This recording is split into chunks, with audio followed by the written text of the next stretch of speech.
మనం చాలాసార్లు సమాజంలో చూస్తూ ఉంటాము, మన దగ్గర ఆస్తి అంతస్తు పేరు పలుకుబడి ఉండేటప్పుడు మన దగ్గరికి అందరూ వచ్చి మనల్ని అందరూ పలకరిస్తూ ఉంటారు. మనతో ఏమండి ఎక్కడన్నా చిన్న చుట్టరకు ఉంటే భలేగా ఉండేదిరా ఎలాంటి వాళ్ళతో అని కూడా చాలామంది అనుకుంటూ ఉంటారు. వీలైతే ఆయన మా తాలూకే, మా వాళ్ళే, మా అన్నయ్యే, మా చుట్టమే, మా కజిన్ బెదరు అని చెప్పి ఎక్కడో ఒక దగ్గర లింక్ తగిలించేయడానికి ప్రయత్నిస్తూ ఉంటారు.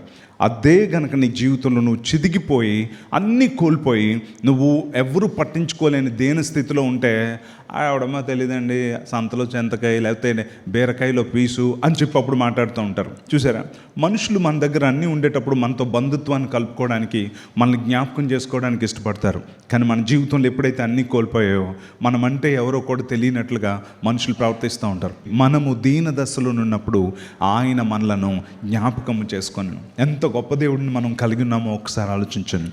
నువ్వు కలిగి ఉన్న దేవుడు ఎంత గొప్పవాడంటే, నువ్వు దీన దశలో ఉన్నప్పుడు ఆయన నిన్ను జ్ఞాపకం చేసుకుంటాడు.